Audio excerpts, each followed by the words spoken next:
Levels నేర్చుకున్నాం. ఇప్పుడు మనము clear thinking, first clear thinking నేర్చుకున్న తర్వాత దాని తర్వాత క్రియేటివ్ ఇది అది అన్నీ వస్తాయి. ఫస్ట్ క్లారిటీ ఎలా తెచ్చుకోవాలి అనేది మనం నేర్చుకోవాలి. సో క్లియర్ థింకింగ్ నేర్చుకోవాలంటే 16 స్టెప్స్ ఉన్నాయి. ఆ 16 స్టెప్స్ ఏంటో మనం నేర్చుకుందాం. సో ఫస్ట్ది ఏంటంటే,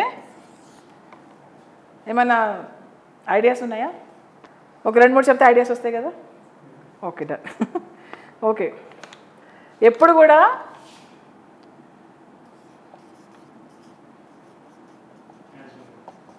క్యాజువల్ కాదు, కాజ్ అండ్ ఎఫెక్ట్. ఇందాక నేను చెప్పాను కదా, ఇలా మాట్లాడడం వల్ల ఫ్యూచర్లో ఏం జరిగే అవకాశాలు ఉన్నాయి, ముందు చూపు. ఓకే, కాజ్ అండ్ ఎఫెక్ట్కి లింక్ పెడితే క్లియర్ మైండ్ వచ్చేస్తుంది. ఓకే, రేపు పొద్దున నేను స్కూల్కి వెళ్ళాలి, రాత్రి సినిమా లేట్ దాకా చూసాను అనుకో, ఏమవుతుంది? టైంకి లేగలమా? లేవలేము. సో ఇక్కడ ఇది చేస్తే అక్కడ ఎఫెక్ట్ అవుతుంది కాబట్టి నేనేం చేయాలి? తొందరగా పడుకోవాలి. అది క్లారిటీ. నేను ఏం చేస్తే ఏమి అవుతుంది అనేది తెలుసుకొని నడవడమే క్లారిటీగా థింకింగు. కారణం తెలుసుకుని దాని ఎఫెక్ట్ ఎలా ఉంటుంది అని అబ్జర్వ్ చేయడమే క్లారిటీ. ఇప్పుడు నేను ఢిల్లీకి వెళ్ళాలి. ఓకే, ఢిల్లీకి నేను రేపు పొద్దున 8 గంటలకు ఉండాలి. నడుచుకుంటూ వెళ్ళానా? ట్రైన్లో వెళ్తా.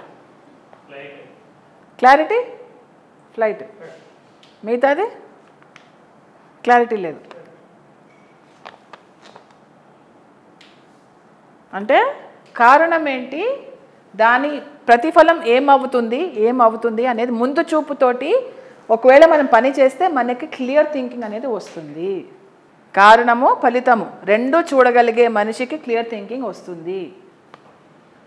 నేను ఇలా చేస్తున్నందు వల్ల ఇలా అవుతుంది. ఓకే, మూఢనమ్మకం కాదు, మొండితనం కాదు, ఇది కాదు, వాస్తవంగా బ్రతుకుతున్నాం. ఇప్పుడు నేను రాత్రి లేట్గా పడుకుంటే పొద్దున్న లేవలేను, అది వాస్తవమే కదా. అది మూఢనమ్మకం ఎలా అవుతుంది? లేవచ్చు, కానీ మబ్బుగా ఉండొచ్చు ఆ రోజంతా పాడవుతుంది. కాబట్టి టైంకి పడుకుంటే టైంకి లేస్తే అన్ని టైంకి సక్రమంగా అవుతాయి కదా. అది కాజ్ అండ్ ఎఫెక్ట్. ఎప్పుడైతే ఈ రెండిటికి కనెక్షన్ చేస్తామో అప్పుడు మనము క్లియర్ థింకింగ్లోకి అడుగు పెడతాము. ఓకే, మనము ఏం చేస్తున్నామో మనకు తెలియదు, ఎందుకు చేస్తున్నామో తెలియదు, ఏం మాట్లాడుతున్నామో తెలియదు, ఎందుకు మాట్లాడుతున్నామో తెలియదు, ఏం ఆలోచిస్తున్నామో తెలియదు, ఎందుకు ఆలోచిస్తున్నామో తెలియదు. అలా ఎనర్జీ వదిలేస్తూ ఉంటాం అన్నమాట. ధ్యానం చేస్తాము, వదిలేస్తూ ఉంటాం ఎనర్జీని. అది ఎక్కడికి వెళ్తుందో కూడా మన డైరెక్షన్ సరిగ్గా ఇవ్వట్లేదు. అది cause and effect. Cause and effect అంటే బాధ్యతగా మనము ఒకటి కారణం అయితే దానికి ప్రతిఫలం బాధ్యతగానే ఉంటుంది. అది క్లియర్ థింకింగ్. నేను ఎలాంటి ఎనర్జీ ఇస్తుంది, ఆ ఎనర్జీ మేనిఫెస్ట్ అయితే ఎలా ఉంటుంది, ఈ జన్మ 10 జన్మలు 100 జన్మలు ఎలా ఉంటుంది అనేది కాజ్ అండ్ ఎఫెక్ట్కి లింక్ పెట్టి మనము ఆలోచిస్తే కనుక మనకు క్లారిటీ వచ్చేస్తుంది. అర్థమవుతుందా? డన్. కాజ్ అండ్ ఎఫెక్ట్ అంటే నేను దేనికి కారణం అవుతున్నా? కారణం. ఇప్పుడు నేను 4 to 6 అని క్లాస్ చెప్పాను. ఓకే, 6కి వస్తే క్లాస్ వినాలనేది నాకు కావాలి, కానీ మనం లేటుగా వస్తే క్లాస్ అంతా మిస్ అవుతామా లేదా? ఫలితం ఏముంది? క్లాస్ మిస్ అయినాం. దానికి కారణం సెట్ చేసుకోవాలా, ఫలితాన్ని చేంజ్ చేయాలా? కారణము 4 గంటలకు వస్తే నేను క్లాస్ అంతా వినగలను, అది కారణం సెట్ చేసుకుంటే ఫలితం ఆటోమేటిక్గా మారుతుంది. మనం ఎప్పుడు ఫలితాలను మార్చడం ట్రై చేస్తుంటాం, ఫలితాలు మారవు. ఎప్పటిదాకైతే కారణం మనం మార్చమో ఫలితాలు మారవు. మన జీవితం మారాలంటే మన కారణాలు మారాలి. కారణాలు మారితే మన జీవితాలు మారుతాయి. మన జీవితం ఏంటి? ఫలితమే. మన ఆలోచించే విధానం ఫలితము, మన మాట్లాడే విధానం ఫలితము. మన జీవితం ఎప్పుడు మారుతుంది? ఎప్పుడైతే కారణం మారుతుందో మన జీవిత ఫలితం కూడా మారుతుంది. ఇదేంటి నా జీవితం ఎప్పుడు ఇంతేనా, ఇలాగే ఉంటుందా అని అంటాం. కానీ మనం రోజు అదే కదా repeat play everyday repeat play చేస్తుంటాం. మనం అది రిపీట్ ప్లే చేసుకుంటే ఇది కూడా రిపీట్ ప్లే అవడంలో తప్పేముంది, అంతే కదా. ఇప్పుడు నేను ఆఫీస్కి ఒక దారిలో వెళ్తుంటా, అదేంటి అదే బిల్డింగ్ వస్తుంది ఎప్పుడు వెళ్ళినా అని అంటాం. అదే బిల్డింగ్ వస్తుంది ఎందుకు, ఎన్నిసార్లు వెళ్ళినా అదే బిల్డింగ్ ఎందుకు వస్తుంది అంటాం. దారి మార్చాలి. దారి మార్చితే కొత్త కొత్త బిల్డింగ్లు కనిపిస్తాయి. దారి మార్చాను కానీ కొత్తగా కనపడాలి. నేను మారను కానీ నా జీవితం మారిపోవాలి. అది cause and effect. Okay. Second ఏంటంటే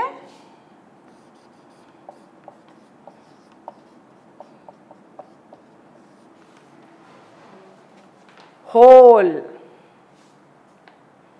అంటే అన్నిటినీ పరిగణలోకి తీసుకొని ఆలోచిస్తే మనకి క్లియర్ అనేది వస్తుంది. అన్నిటినీ అంటే మన ఫ్యామిలీ, నేను, నా సొసైటీ, నా గ్రూపు, నా దేశం, లోకం. మెల్లిమెల్లిగా మన పరిగణన తీసుకునేది మెల్లిమెల్లిగా పెంచుకుంటూ పోవాలి.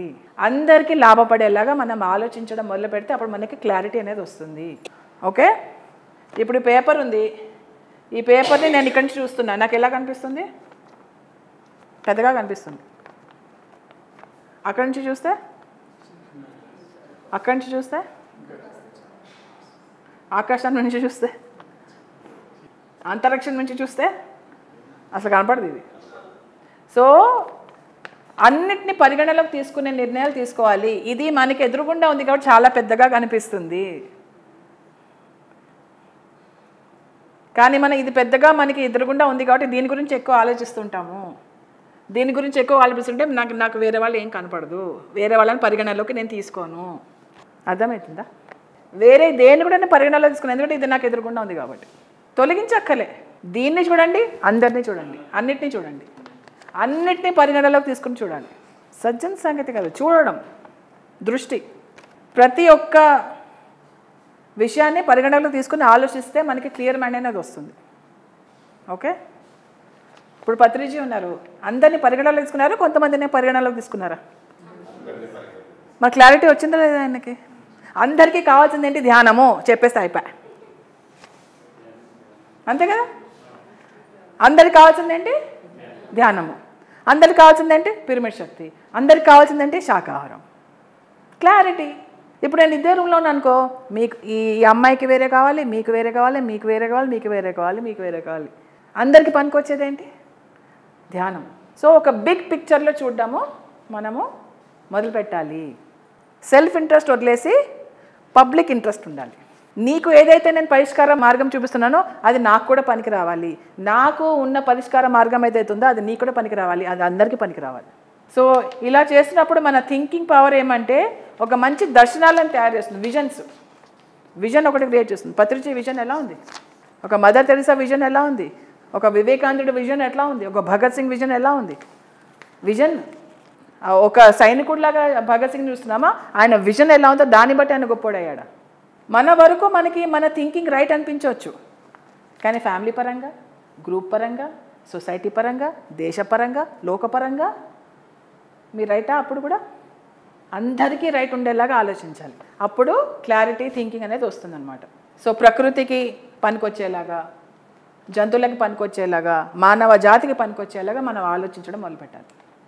అందరికీ ఒకటే మందు, ధ్యానం, అంతకంటే ఇంకేం లేదు. సో ఇలాగా ప్రతిదీ కూడా ఒక బిగ్ పిక్చర్లో చూడడం మొదలుపెట్టాలన్నమాట. మూడోది ఎవరైనా చెప్తారా? మన భౌతిక శరీరానికి మాత్రమే మనం ఆలోచించవద్దు. మన భావోద్వేగాల శరీరం గురించి మటుకే మనం ఆలోచించవద్దు. మన మనసు కొరకే మనం ఆలోచించవద్దు. మన ఆత్మ కొరకు మాత్రమే మనం ఆలోచించవద్దు. సో ఏంటంటే మనం చాలా మటుకు మన ఫిజికల్ బాడీని హ్యాపీ చేస్తాము, మన ఎమోషనల్ బాడీని హ్యాపీ చేస్తాము, మన మెంటల్ బాడీని హ్యాపీ చేస్తాం, కానీ సోల్ అన్హ్యాపీగా ఉంటుంది. ఎందుకంటే మనం ఈ మూడు శరీరాలను ఇంకా మాస్టర్ చేయలేదు కాబట్టి. ఓకే. సో ఇలా కాకుండా మొత్తం అందరూ హ్యాపీగా ఉండేలాగా మనం చేయాలి. అందరూ హ్యాపీగా ఎప్పుడు ఉంటారు? మళ్ళీ నేను ధ్యానంగా వస్తాను. సో పక్షపాతం ఉండకుండా ఉండాలి. పక్షపాతం నాలోనే అనుకోండి, నా ఫిజికల్ బాడీ ఒక్కటి హ్యాపీగా ఉంటే చాలా, ఇమోషనల్ బాడీ మెంటల్ బాడీ అక్కర్లేదా? మెంటల్ బాడీ ఇమోషనల్ బాడీ హ్యాపీగా ఉంటే చాలా, ఫిజికల్ బాడీ హ్యాపీగా ఉండక్కర్లేదా? మన బాడీస్ అన్నీ హ్యాపీగా ఉంటుంది కదా మనం హ్యాపీగా ఉంటాం. అలాగే మన ఫ్యామిలీ, మన సొసైటీ, మన గ్రూప్, మన దేశం, మన లోకం అందరూ హ్యాపీగా ఉంటుంది కదా, మనం కూడా హ్యాపీగా ఉండగలం. మన లోకం మొత్తం ఒక బాడీలాగా చూసుకుంటే ఒకటి హృదయం, ఒకటి లంగ్స్, ఒకటి కిడ్నీస్, ఒకటి తల, అలా చూసుకుంటే ఎలా ఉంటుంది ఒకసారి చూడండి. అందుకే Patriji pyramid party of India పెట్టారు. 1 వరల్డ్ 1 గవర్నమెంట్. 1 గవర్నమెంట్ అవ్వాలి, 1 వరల్డ్ అవ్వాలి. అప్పటిదాకా పీపీఆర్ పనిచేస్తుంటారు, అప్పటిదాకా పిరమిడ్ మాస్టర్స్ పనిచేస్తూనే ఉంటారు, ఎలక్షన్స్ చేస్తూనే ఉంటారు, ఒకప్పుడు గెలుస్తారు అంతే. ఒక్కోసారి మనల్ని మనమే హర్ట్ చేసుకుంటూ ఉంటాం, కొన్ని పనులు చేసి, కొన్ని ఆలోచనలు చేసి, కొన్ని మాట్లాడి హర్ట్ చేసుకుంటుంటాం, మనల్ని మనమే హర్ట్ చేసుకుంటాం. నేను అసలు పక్కన వాళ్ళ గురించి మాట్లాడలేను. సో ఎప్పుడైతే మనము మన థాట్స్ని గైడ్ చేస్తూ ఉంటామో అప్పుడు క్లియర్ థింకింగ్ వస్తూ ఉంటుంది. కానీ మనం ఏం చేస్తాం, మన థాట్స్ ఎలా వెళ్తే అలాగే గుంపులా పోయింది. సో అది 3rd పాయింట్. పక్షపాతం ఉండకుండా అన్ని బాడీస్ హ్యాపీగా ఉండేలాగా మనం ఆలోచిస్తే అప్పుడు మనకి క్లియర్ థింకింగ్ అనేది వస్తుంది. డన్? కన్ఫ్యూజ్డా? క్లారిటీయా? క్లారిటీ. Okay, good. సో ఇది పక్షపాతం, పార్షియాలిటీ. ఓకే. 4th పాయింట్ ఏంటంటే నీ ప్రస్తుత కారణాల గురించి మాత్రమే ఆలోచించకు, ఫ్యూచర్ ఇంట్రెస్ట్ కూడా దృష్టిలో పెట్టుకుని ఆలోచించు. నాకు ఇప్పుడు సినిమా చూడాలి అంతే, రేపు ఏమైతే మనకేంటి. జీతం వచ్చింది, 30,000 వచ్చాయి జీతము, చలో అందరం కలిసి షాపింగ్ వెళ్దాం, హోటల్లో తిందాం, 30,000 ఖర్చు పెట్టద్దాం. రేపు ఎవరు చూసారు? మీరు మీ జీతం 30,000 నెలంతా సరిగ్గా ఖర్చు పెడతారా, ఒకేసారి ఖర్చు పెడతారా? Live in the present moment కదా, లివ్ ఇన్ ద ప్రజెంట్ అన్నారు కదా. ఫ్యూచర్లో బతకాలా, ప్రజెంట్లో బతకాలా? నేను ప్రజెంట్లో బ్రతుకుతున్నా, నాకు ఇప్పుడు షాపింగ్ చేయాలి, 30,000 పెట్టి ఒక చీర కొనుక్కోవాలని, ఏం చేయాలి? అది ఆలోచిస్తే మనము క్లియర్ థింకింగ్ వస్తుంది. ప్రజెంట్ గురించి మాత్రమే కాకుండా ఫ్యూచర్ ఇంట్రెస్ట్ గురించి కూడా మనము పరిగణనలో తీసుకుంటే మనకి క్లియర్ థింకింగ్ వస్తుంది. మంచి ఫ్యూచర్ కావాలి అందరికీ, కానీ ఆ ఫ్యూచర్ని వాళ్ళే క్రియేట్ చేస్తున్న మన సంగతి మనం మర్చిపోతుంటాం. అందరికీ మంచి ఫ్యూచర్ కావాలి, అందరికీ హ్యాపీ లైఫ్ కావాలి, కానీ ఆ ఫ్యూచర్ని కట్టడానికి నాంది ఇవ్వాలే కదా పలకాలి. అదెందుకు మర్చిపోతున్నాం మనం?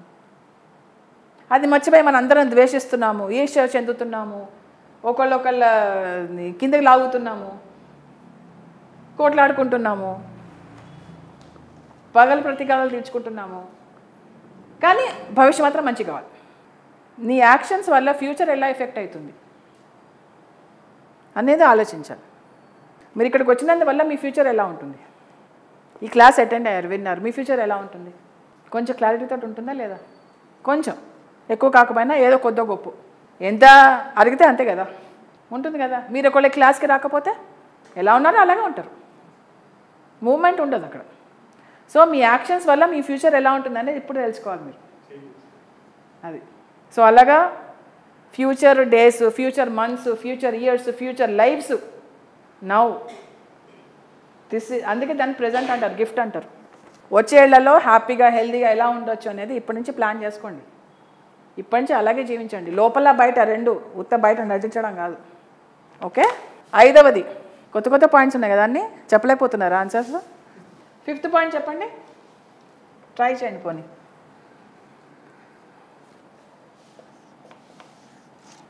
ఎప్పుడు కూడా మనము మన అలవాట్ల పరిధిలో, మూఢనమ్మకాలు, గుడ్డి నమ్మకాల పరిధిలో, మన అహంకారం పరిధిలో, మన గర్వం పరిధిలో ఆలోచించకుండా ఉంటే మనకి క్లియర్ థింకింగ్ వస్తుంది. ఓకే. మన హ్యాబిట్స్ మనం కంట్రోల్ చేస్తే మన హ్యాబిట్స్ని కంట్రోల్ చేస్తామా చెప్పండి? మన అలవాట్లే మనల్ని కంట్రోల్ చేస్తున్నాయి. కానీ ఏం చేయాలి? మన అలవాట్లు మనల్ని కంట్రోల్ చేస్తే మనం యాంత్రికంగా బ్రతుకుతున్నామా, ఎరుకతో బ్రతుకుతున్నామా? మనం ఎలా బ్రతకాలి? మరి ఏం చేయాలి? అలవాట్లు కాదు, మనం మనసును మార్చుకుంటే అలవాటు మారిపోతాయి. ఏముంది, ఏ అలవాటు కాకపోతే ఆ అలవాటు, అంతే కదా. ఇప్పుడు అలవాట్లు మార్చుకోవాలనుకుంటారు, ఆ అలవాటు మిమ్మల్ని కంట్రోల్ చేస్తుంది, అంతే సింపుల్. అవునే కదా. ఏ నమ్మకం అయితేనేమి, నమ్మకమే మిమ్మల్ని నడిపిస్తున్నప్పుడు ఏ నమ్మకం అయితేనేమి, ఏ అలవాటు అయితేనేమి. సో అలాగా మన అలవాట్లు, మన మూఢనమ్మకాలు, గుడ్డి నమ్మకాలు, సూపర్స్టిషన్స్ అంటాం కదా, అవన్నీ మనని నడిపించకుండా చూసుకుంటే మనకి క్లారిటీ అనేది వస్తుంది. సో ఆయన ఫైనల్గా ఏం చెప్తున్నారంటే, we may slowly find our freedom of thinking by doing meditation. ఎక్కడ తిరిగి ఏం చేసినా కానీ ఆఖరికి ధ్యానంకే వస్తాం మనం. అల్టిమేట్ అది, ఇంక అంతకంటే నీకు ఏం లేదు.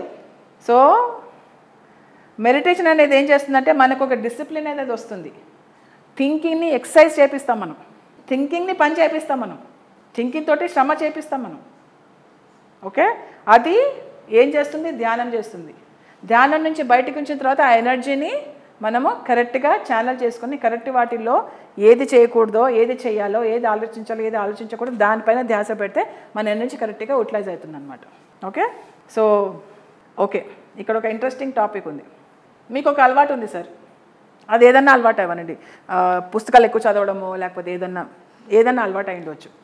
ఆ అలవాటుని దృష్టిలో పెట్టుకుని నేను మిమ్మల్ని చక్కగా వాడుకోవచ్చు. అవునా కదా? వాడుకోవచ్చా వాడుకోలేనా? మీకు అది వీక్నెస్ అయిపోతుంది, మీ హ్యాబిట్ మీకు వీక్నెస్ అయిపోతుంది. కాబట్టి ఆ వీక్నెస్ని నేను చక్కగా యూజ్ చేసుకుంటాను నా సెల్ఫిష్నెస్ కోసం. ఇప్పుడు మేడంకి ఒక నమ్మకం ఉందనుకోండి, నల్ల పిల్లిపోతే అపశకునమని అనుకున్నాం అనుకోండి, ఇప్పుడు నేనేమనుకుంటాను, నేను ఆవిడని యూజ్ చేసుకోవాలి. ఆవిడ ఒక చోటికి వెళ్తే నా పని కాదు కాబట్టి ఏమంటే, మేడం మేడం ఇప్పుడే నల్ల పిల్లి వెళ్ళింది మేడం, మీరు వెళ్ళండి, ఆవిడని వెళ్ళని కూడా చేస్తా, నా పని అయిపోతుంది, హ్యాపీ కదా నేను. అంటే ఎవరైతే ఇవన్నీ ఈ పరిధిలో ఎవరైతే ఆలోచిస్తారో వాళ్ళు వేరే వాళ్ళ చేత ఉపయోగించుకోబడతారు, మీరు ఉపయోగించబడతారు. సో ఇవన్నీ పరిధిలో మీరు ఆలోచించకపోతే, మీ క్లియర్ థింకింగ్ వస్తే మీరు కరెక్ట్ నిర్ణయాలు తీసుకోవచ్చు, కరెక్ట్గా ఆలోచించవచ్చు, ఎవరు మిమ్మల్ని ఉపయోగించుకునే ఆస్కారమే ఉండదు. ఓకే, సో మెడిటేషన్ అనేది మిమ్మల్ని ఫ్రీ చేస్తుంది, బానిసత్వం నుంచి మిమ్మల్ని మీరు ఫ్రీగా చేసుకుంటారు. అది 5వది పాయింట్. రాయట్లే నేను చెప్పేస్తున్నాను. 6th పాయింట్ ఏంటంటే, మీ ఆలోచనలని ద్వేషము, ఈర్ష్య, కోపము, పగలు ప్రతీకారాలు ఇవి కంట్రోల్ చేయకుండా చూసుకోండి, ప్రభావితం కాకుండా చూసుకోండి. అప్పుడు మీకు క్లారిటీ థింకింగ్ వస్తుంది. ఇప్పుడు నాకు ఈయనంటే ద్వేషం, పిచ్చ కోపం. ఇప్పుడు నా ఎదురుకుంటే ఆయన కూర్చున్నాడు, నేను క్లాస్ సరిగ్గా చెప్పగలనా? ఏమవుతుంది? నాకు మైండ్ డిస్టర్బ్ అయిపోతుంది. ఆ కోపంలో నేనేం మాట్లాడుతున్నా నాకే అర్థం కాదు. ఈ క్లాసు నేను సరిగ్గా చెప్పకపోవడం వల్ల మీరు ప్రభావితులు అవుతారు. Right are wrong? ఎందుకంటే ఆయన నన్ను డిస్టర్బ్ చేస్తున్నాడు, ఎందుకంటే ఆయన అంటే నాకు కోపం, ద్వేషం, నేను సరిగ్గా ఆలోచించలేకపోతున్నా. ఆయన అంటే నాకు ఎందుకు ద్వేషము?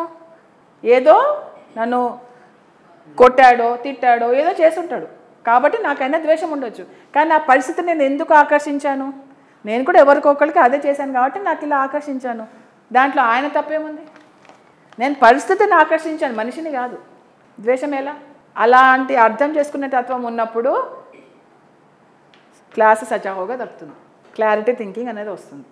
ఓకే, ఇలాంటి వాటిల్లో మనం ఫ్రీ అవ్వకపోతే మన థింకింగ్ అంతా గజిబిజిగా ఉంటుంది. ఓకే, సో ఆయన నన్ను కంట్రోల్ చేస్తాడు, అప్పుడు ఆయన ఎనర్జీ నన్ను కంట్రోల్ చేస్తుంది, నేను కంట్రోల్ అవ్వబడతా. ఆయన అక్కడ లేకపోతే నేను కంట్రోల్ అవ్వగలనా? లేదు కదా. ఇప్పుడు అప్పుడు నా క్లియరిటీ థింకింగ్ అంటే ఏం నన్ను ప్రభావితం చేస్తోంది అంటే, బయట వాళ్ళందరూ నన్ను ప్రభావితం చేస్తున్నారు, బయట పరిస్థితుల వల్ల నా బుర్ర ఉంటుందా చక్కగా? ఎలాగా చెప్పండి? ఎప్పుడైతే ఈ కార్యాలన్నిటికీ మీరు పైన ఉంటారో అప్పుడు మీకు క్లారిటీ వస్తుంది. ఇవన్నీ మబ్బులు అనుకోండి, మబ్బుల మధ్యలో క్లారిటీ కనిపించదు. ఎలాగా? ధ్యానం వల్ల. ఓకే, సో చాలా మటుకు మనకి ప్రాబ్లమ్స్ అన్నీ వచ్చినవి, ఇంత జ్ఞానం ఉన్నా ఇవన్నీ అధిగమించడానికి కారణం ఏంటంటే ఇవన్నీ దీని పరిధిలో మనం ఆలోచిస్తాము కాబట్టి మనం ఆ మబ్బుల్లోంచి పైకి అధిగమించలేకపోతున్నాం. ఓకే, చాలామందికి వాళ్ళు హేట్ చేస్తుంటే హ్యాపీ ఫీల్ అవుతారు, వాళ్ళు హేట్ చేసిన వాళ్ళు సఫర్ అవుతుంటే హ్యాపీ ఫీల్ అవుతుంటారు. అవునా కదా? నాకు ఈవిడంటే జెలసీ అనుకో, ఈవిడికి లాటరీ తగిలింది, నాకు జెలస్ ఫీల్ అవుతున్నా, లాటరీ అంతా పోయింది, హ్యాపీ ఫీల్ అవుతున్నా. ఇవన్నీ ఎఫెక్ట్ చేస్తుంటాయి మన థింకింగ్ని. ఒక బిగ్ పిక్చర్లో చూడట్లేదు మనం, తన కర్మకి ఎంత ఉందో అంతే వస్తుంది, అంతకంటే ఎక్కువ రాదు తక్కువ రాదు. అంటే ఆవిడ లాటరీ పోతే నాకు లాటరీ వచ్చినట్ట. సో ఇవన్నీ చేస్తుంటే మనల్ని మనమే నాశనం చేసుకుంటుంటాం. మన థింకింగే మనం నాశనం అవుతుంది. ఆయనకేం కాదు, ఆయన వస్తాడు, వింటాడు, క్లాస్ ఉంటాడు, వెళ్ళిపోతాడు అంతే. కానీ ఎవరు సఫర్ అయ్యేది ఇక్కడ? నేనే. ఓకే, 7th పాయింట్ ఏంటంటే,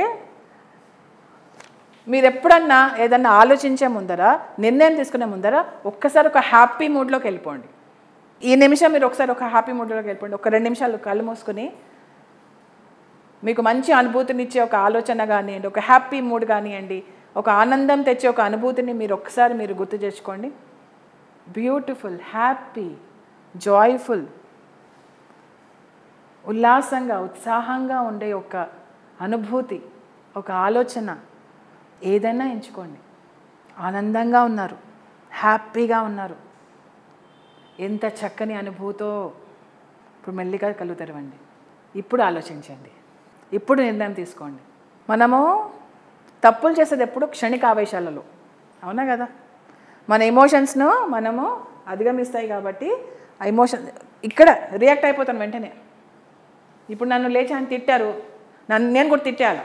ఆయన కర్మ అని చేస్తున్నాడు, నా కర్మ సంగతి ఏంటి? అది ఆయన చాయిస్. తిట్టడమా పొగడ్డమా అది ఆయన చాయిస్. నా చాయిస్ ఏంటి?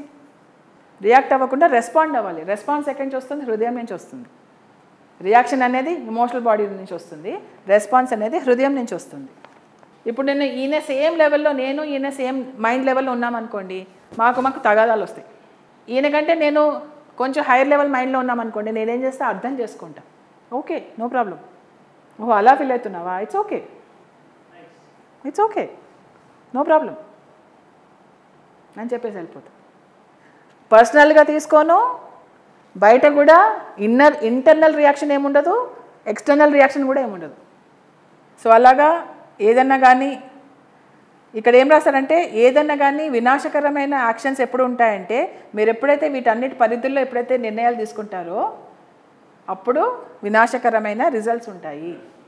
ఎప్పుడన్నా కానీ ఎవరైనా ఇరిటేట్ చేశారనుకోండి, వెంటనే కళ్ళు మూసుకొని హ్యాపీ స్టేట్కి వెళ్ళిపోండి. మిమ్మల్ని ఇన్సల్ట్ చేశారనుకోండి, వెంటనే హ్యాపీ స్టేట్కి వెళ్ళిపోండి. మనం మాస్టర్స్ కదా, మరి మనం మాస్టర్ చేసుకోవాలి కదా. మన మాస్టర్ వేరే వాళ్ళ మీద మన మీదన, వాళ్ళు ఎంతైనా మనకి ప్రేరేపించవచ్చు, కానీ మన వరకు మనం ఎలా ఉన్నాం అనేది మనకు కావాలి.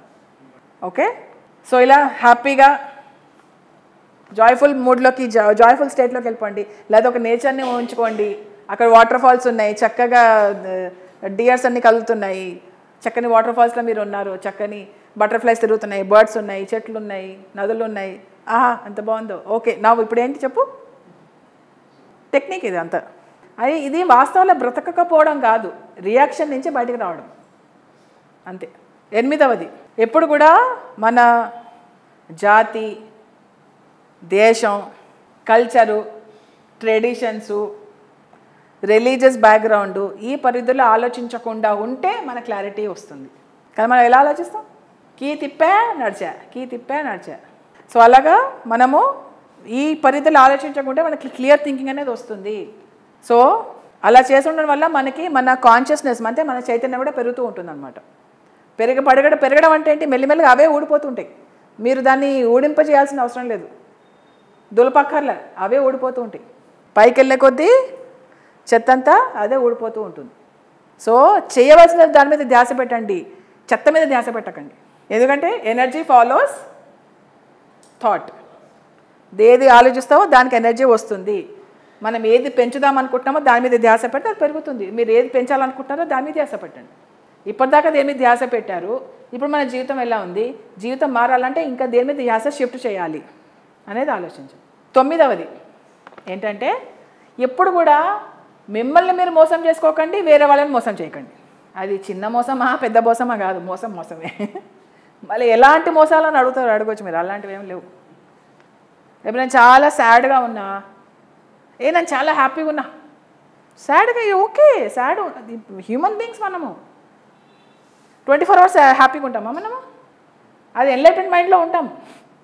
సో ఎప్పుడు కూడా నిన్ను నువ్వు మోసం చేసుకోకు, వేరే వాళ్ళని మోసం చేయకు. అలాగా ఉంటే కనుక మనము క్లియర్గా థింక్ చేయలేము. అలా చేస్తున్న కొద్దీ ఏమంటే మన రోడ్లోనే మనం రాళ్ళు రప్పలు వేసుకుంటున్నట్టు. మళ్ళీ తీసేయాలి. ఇమేజ్ని బిల్డప్ చేసుకోవాలి కదా, మనం పబ్లిక్లో ఇమేజ్ పెట్టుకోవాలి కదా, మెయింటైన్ చేయాలి కదా. తప్పదు కదా ఇలాంటివన్నీ అంటారు మీరు. ఒక సొసైటీలో బ్రతకాలంటే ఇవన్నీ చేయాలమ్మా తప్పదు అంటారు. మీ ఇష్టం అని అంటా నేను. సో ఈ సెల్ఫ్ డిసెప్షన్ ఏంటంటే మనము అన్నిటినీ ప్రొటెక్ట్ అవ్వడానికి మన మీద మనం దుప్పట్లు వేసుకుంటూ ఉంటాం. దుప్పట్లు వేసుకుంటున్నారు, ఒకప్పుడు ఉక్కపో వస్తుంది, దుప్పట్లు తీయాలి కదా. దుప్పట్లు వేసుకోవడం ఎందుకు, తీయడం ఎందుకు? ఈ జన్మ కాకపోతే వచ్చే జన్మలో కాకపోతే ఇంకో 10 జన్మలో దుప్పట్లు తీయాల్సిందే. వై పోస్ట్పోన్మెంట్లో ఏమైనా అర్థం ఉందా? నేను ఆ దుప్పట్లు వేసుకుని తిరుగుతూ ఉండాలన్నమాట ఎక్కడికి వెళ్ళినా. 10th పాయింట్ ఏంటంటే ఎప్పుడు కూడా ఉన్నదాన్ని లేనట్టు, లేనిదాన్ని ఉన్నట్టు చూపించకండి. ఫ్యాక్ట్స్ని ఫ్యాక్ట్స్ లాగా చెప్దాం, దాన్ని మళ్ళీ మనకు అనుకూలంగా చేసి చెప్పడం కాదు. ఇప్పుడు ఈ మెటీరియల్ ఉంది, నేను దీన్ని ఉన్నది ఉన్నట్టుగానే చెప్తున్నాను. నేను ఇక్కడ నా బుర్ర లేదు, ఇక్కడ ఉన్నది ఉన్నట్టుగానే చెప్తున్నాను నేను. ఆథరు బుక్ ఎలా రాస్తాడో అలాగే చెప్తున్నాను నేను. దీన్ని నాకు అనుకూలంగా, నా ఇమేజ్కి అనుగుణంగా నేను చెప్పట్లేదు. దీన్ని తోర్మొడోడు చేసి, సో ఎప్పుడైతే మనుషులు అడుగుతారు మరి ఇట్లా అబద్ధాలు చెప్పకుండా ఉన్నది లేనట్టుగా లేని ఎట్లా ఈ దునియాలో మనం ఉంటాం, ఎలా బ్రతికేది, ఎలా సర్వైవ్ అయ్యేది? ఇలాగే కదా దునియా నడుస్తుంది. మరి ఇలాగా ఫ్యాబ్రికేట్ చేయకుండా ఇలా అబద్ధాలని ఇట్లా చెప్పకుండా బ్రతకగలమా అని అడగవచ్చు మీరు. సో ఇదే ట్రాజడీ అని అంటారు ఆయన. ఆనెస్టీగా బ్రతకడం చాలా కష్టం, కానీ చాలా ముఖ్యం. తెలుసు కష్టం అని, కానీ తప్పదు, బ్రతకాలి. ఇవాళ కాకపోతే రేపన్నా బ్రతకాలి, రేపు కాకపోతే ఎల్లుండన్న, ఈ జన్మ కాకపోతే ఇంకో జన్మ, లేదా 100 జన్మల తర్వాత. అట్లీస్ట్ ఫస్ట్ మనతో మనం ఆనెస్ట్గా ఉందాం, దాని తర్వాత మెల్లిమెల్లిగా వేరే వాళ్ళతో ఆనెస్ట్ మెల్లిమెల్లిగా స్టార్ట్ చేద్దాం, ఒక్కొక్కటి దుప్పటి.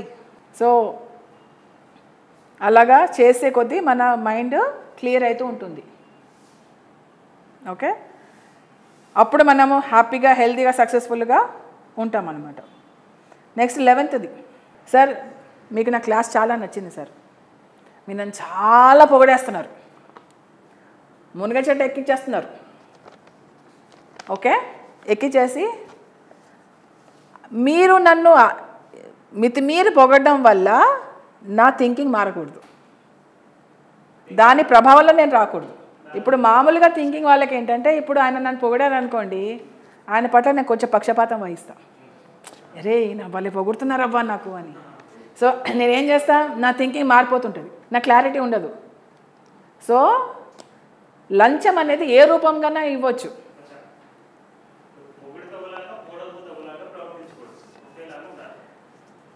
పొగిడితే ఒకలాగా, పొగడకపోతే ఒకలాగా కాదు.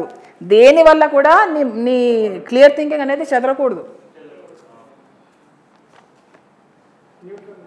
న్యూట్రల్గా ఉండాలి. సో నువ్వు నాకు పైసలు ఇచ్చినా, లంచం ఇచ్చినా, పొగడకపోయినా ఇక్కడ కాలేదు. ఇలా చేసినందువల్ల మనకి క్లియర్ థింకింగ్ అనేది రాదు. ఈ రూల్ కనుక మనం బ్రేక్ చేస్తే చాలా డిజాస్టర్ అవుతుంది అని చెప్పి రాశారు ఆయన. ఈ రూల్ కనుక బ్రేక్ చేస్తే మన లైఫ్ డిజాస్టర్ అయిపోతుంది. ఇప్పుడు నా థింకింగ్ అంతా ఆయన కంట్రోల్లో ఉంది అనమాట. ఇప్పుడు నేను ఏం చేస్తే ఆయన పొగడత కోసం చూస్తుంటాను నేను. ఇప్పుడు నేను మంచి క్లాస్ ఇచ్చా, ఆయన పొగడలే, అబ్బా ఏదో తప్పు చేశాను అబ్బా నేను ఇవాళ, ఆయన నన్ను పొగడట్లేదు. ఆయన పొగిడేదాకా నేను ఏదో చేస్తూ ఉంటా, ఎందుకంటే నాకు అలవాటు అయిపోయింది ఆయన పొగడతా. అర్థమవుతుందా? ఇప్పుడు మీరు అందరు కలిసి నా పొగడారనుకోండి, నేను ఇదే క్లాస్కి వస్తాను, ఇంకే క్లాస్కి వెళ్ళాను నేను. అదంతే, ఆ థింకింగ్ అనేది క్లియర్ థింకింగ్ రాదు అప్పుడు. ఓకే, సో బ్రైబ్ అంటే లంచము, ఫ్లాటరీ, మునగచాటే ఇచ్చడం, ఇవన్నీ చేస్తే కనుక, ఈ ప్రభావంలో మనం ఒకవేళ పనిచేస్తే కనుక మనకి క్లియర్ మైండ్ రాదు. ఓకే, ఎప్పుడు కూడా అట్లాంటి పరిస్థితుల్లో నిర్ణయాలు తీసుకోవద్దు అని అంటున్నారు. ఈ ఫ్లాటరీ చేసే వాళ్ళు ఎట్లుంటారంటే నిన్ను ఉపయోగించుకుంటారు అనమాట.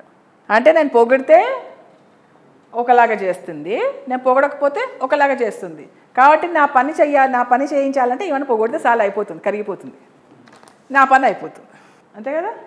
ఇప్పుడు ఈయన నన్ను బాగా పొగిడేశారు, నేను ఇప్పుడు ఆయన ఏ క్లాస్కి రమ్మంటే ఆ క్లాస్కి వెళ్ళిపోతుంటా. నా అంతగా నేను ఆలోచించలేను, అక్కడ ఎవరెవరు ఉన్నారు, ఎక్కడున్నారు, అక్కడ అవసరమా లేదని ఇవన్నీ ఆయన పిలిచారు కానీ వెళ్ళిపోతా అంతే.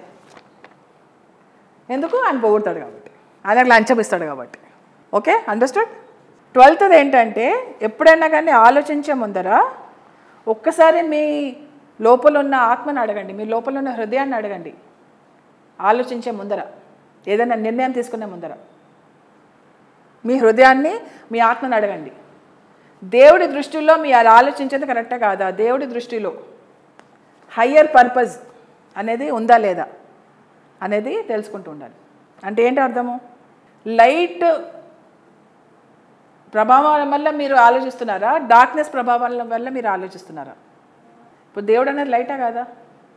ఓకే, దేవుడు గాడ్ కాన్షియస్నెస్ అంటే ఇప్పుడు పత్రిజీ అన్నారు, my dear friends, my dear God's, my dear masters అని అన్నారు కదా. మీలో దేవుడు ఉన్నాడా లేదా? మీ దేవుడు అయితే ఎలా ఆలోచిస్తాడు?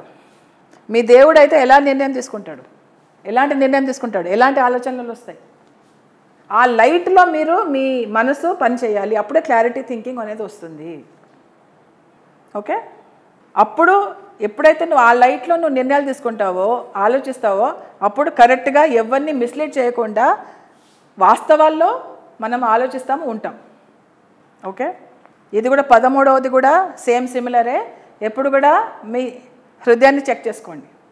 ఆలోచించే ముందర, నిర్ణయం తీసుకునే ముందర మీరు హృదయాన్ని చెక్ చేసుకోండి. మీరు హృదయం ఏమంటుంది? మీ శరీరంలో 3 భాగాల నుంచి మీకు మెసేజెస్ వస్తాయి. ఒకటి ఆలోచన, ఒకటి హృదయము, ఒకటి గట్ ఫీలింగ్ అంటాం. ఇక్కడ నాభి నుంచి మెసేజెస్ వస్తాయి. భయం ఎక్కడ ఉంటుంది? ఇక్కడ ఉంటుంది. ఇక్కడ ఉండదు. నాకు భయం వేస్తుందంటే కడుపు తరుక్కుపోతుంది అని అంటాం కదా. సో అట్లాంటి ఫీలింగ్స్ అనేవి 3 మెసేజ్ వస్తాయి. ధ్యానం చేసే కొద్దీ ఏమవుతుందంటే మనకి మెసేజెస్ ఎక్కడి నుంచి వస్తున్నాయో మనకి క్లారిటీ వస్తుంది. క్లారిటీ వచ్చే కొద్దీ మన యాక్షన్స్ క్లియర్గా ఉంటాయి, మన ఆలోచనలు క్లియర్గా ఉంటాయి, మన మాటలు క్లియర్గా ఉంటాయి. హ్యాపీగా ఉంటుంది లైఫ్. క్లియర్ వాటర్ లాగా ఉంటుంది, లేదా మురికి నీళ్ళలాగా ఉంటుంది. మనల్ని మనమే చూసుకోలేము అప్పుడు. ఓకే, 14th పాయింట్, ఇంకా 3 పాయింట్సే ఉన్నాయి. 14th పాయింట్ ఏంటంటే ఎప్పుడు కూడా మీ ఆలోచనలు కానీ నిర్ణయాలు కానీ 5 కూడి ఉండాలి. ఫస్ట్ది బ్యూటీ అంటే అందంగా ఉండాలి. రెండవది గుడ్నెస్ అంటే మంచితనం, ఎవరిని హాని చేయకుండా, ఎవరికి కీడు చేయకుండా ఉండాలి. మూడవది రైటియస్నెస్ అంటే సత్యవంతంగా ఉండాలి, ట్రూత్ఫుల్గా ఉండాలి, రైట్గా ఉండాలి.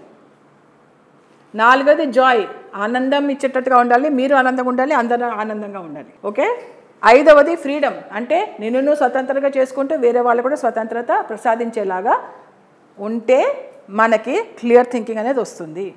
5 ఇంపార్టెంట్ థింగ్స్: బ్యూటీ అందం, గుడ్నెస్ మంచితనం, మూడవది రైటియస్నెస్ సత్యవంతంగా ఉండాలి, ట్రూత్ఫుల్గా ఉండాలి, ఫోర్త్ది జాయ్ ఆనందంగా బ్రహ్మానందంగా ఉందాం, ఐదవది స్వతంత్రత. ఇలా చేస్తే మన క్లియర్ థింకింగ్ అనేది ఉంటుంది. ఈ పరిధిలో మనం ఆలోచిస్తే మన క్లియర్ థింకింగ్ ఉంటుంది.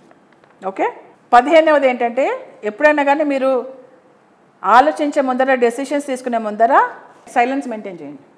లోపల బయట సైలెంట్గా ఉండాలి. ఒక 10 నిమిషాలు కూర్చోండి, ధ్యానంలో కూర్చోండి. నిర్ణయం తీసుకునే ముందర, ఒక ఆలోచన చేసే ముందర కూర్చోండి సైలెంట్గా. మీకు మంచి నిర్ణయాలు వస్తాయి, మంచి ఆలోచనలు వస్తాయి. అప్పుడు క్లారిటీగా మీరు ఆలోచించగలరు. ఓకే, 16వది ఏంటంటే ధ్యానం. Continuous regular practice of meditation మనకి క్లియర్ థింకింగ్ అనేది తెలుస్తుంది. సో ఇది ఇవాళ సెషను.